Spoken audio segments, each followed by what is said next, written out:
Hello guys, so welcome back to my channel. So for today's video no kay more kuan siya daghan storya diring dapita karon no. Kaya ako i-recall no sinitabo sa akong October.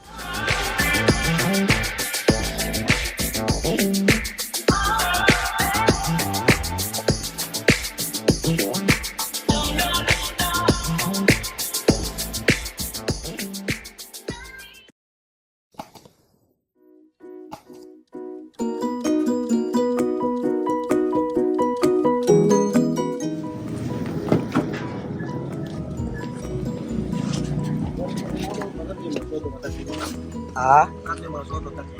Oh na. Airport again. Going to Manila for the third time in October.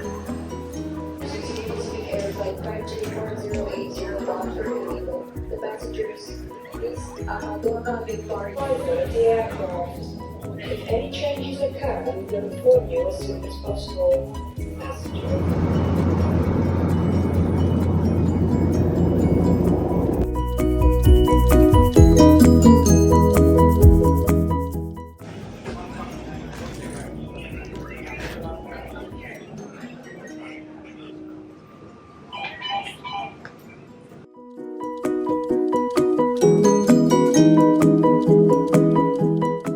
So for today's video, I'm checking in at Hop In. Welcome to my room, and that's 828. Alright, it's a one bedroom. There's the bathroom. Hi. Welcome. So finally, after almost 4 hours, naka-check in na dali. See you later. Asay pa dolo. Hello guys, so welcome back to my channel. So for today's video no kay more kuan siya daghan storya diring dapita karon. Kaya ako i-recall no sinitabo sa akong October. I guess October is one of the most traveled na kong months for this year 2024.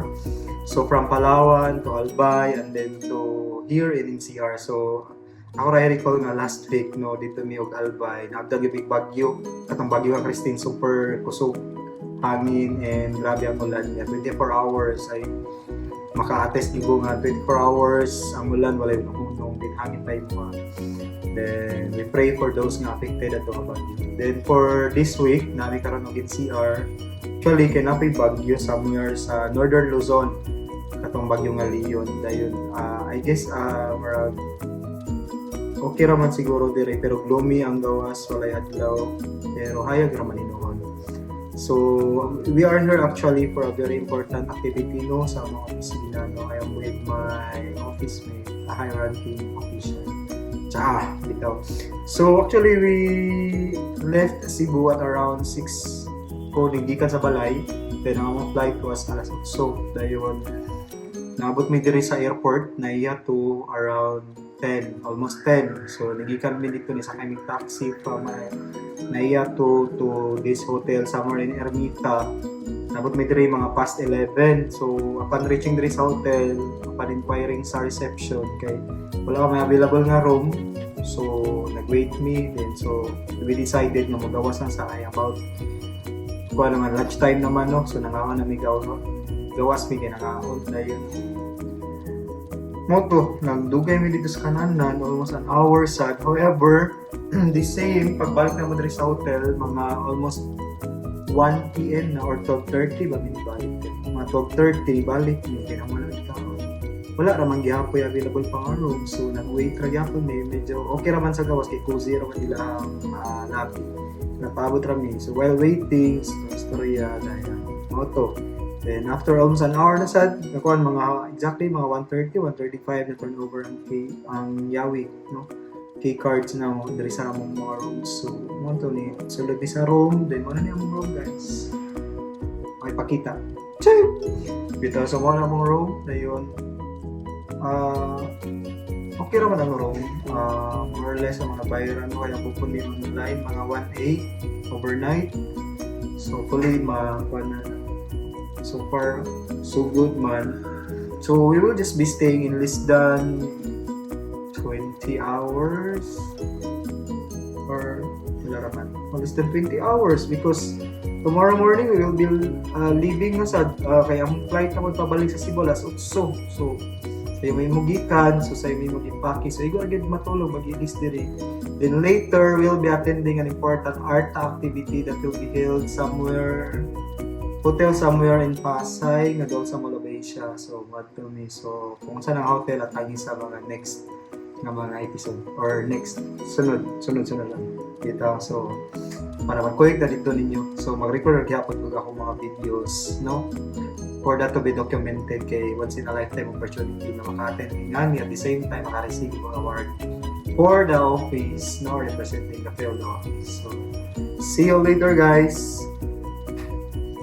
bye bye.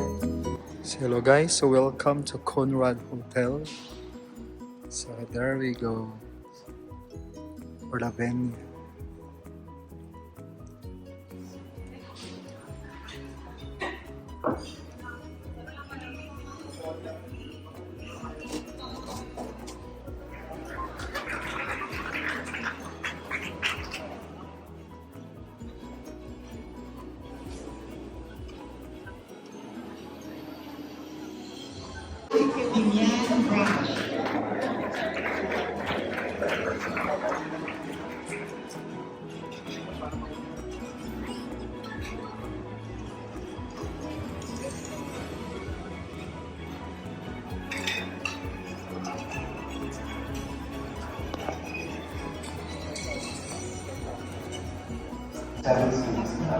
And Mindanao has 17 municipal governments.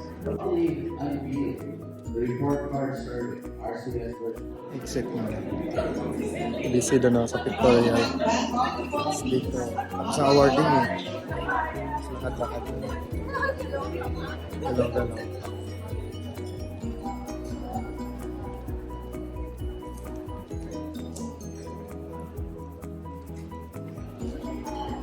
Labas muna dito. So we're here in... Tara na, look at that. The venue is at Conrad Hotel. So welcome guys.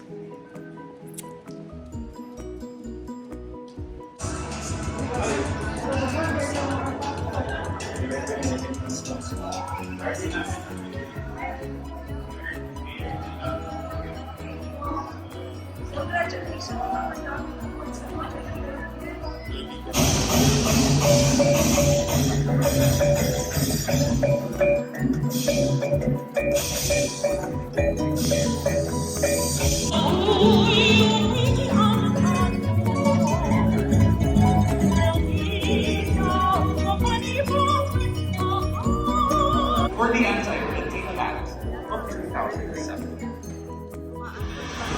Department of Social Welfare and Development Field Office, Region 7.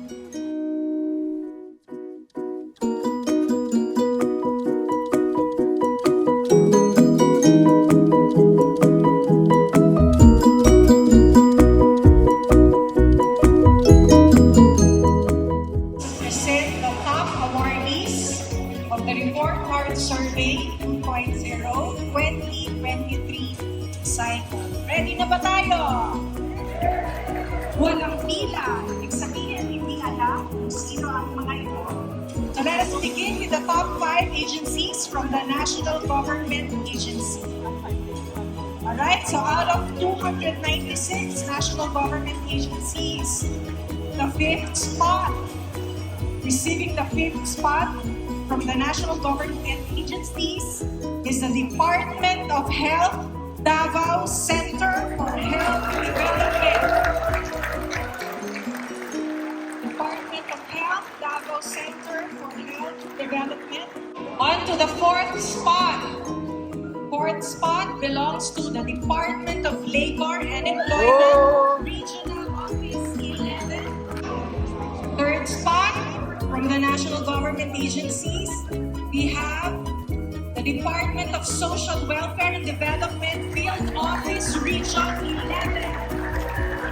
DSWD Field Office Region 11. Receiving the award is Ms. Mia Dulce Corazon Monesin, Chief Admin Officer and concurrent OIC Assistant Regional Director for Administration. With an excellent overall RCS score of 99.74%, the DSWD Field Office of Region 11 scored 28.32% out of 30 for their ORTA compliances. Their overall survey results scored 69.92% out of 70, and they gained 1.5% for their external recognition.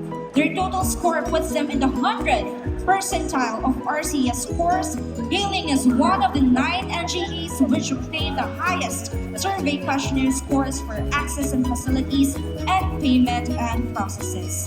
The DSWD Field Office of Region 11 is also hailed as one of the 124 agencies which obtained the highest scores in all 4 government aspects of the inspection checklist.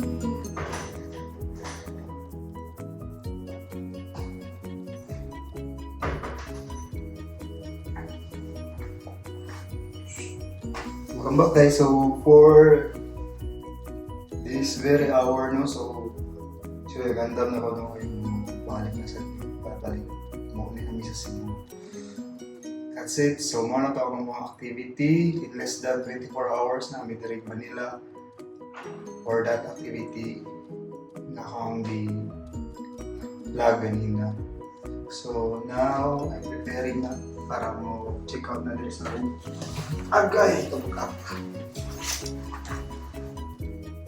So, that's it.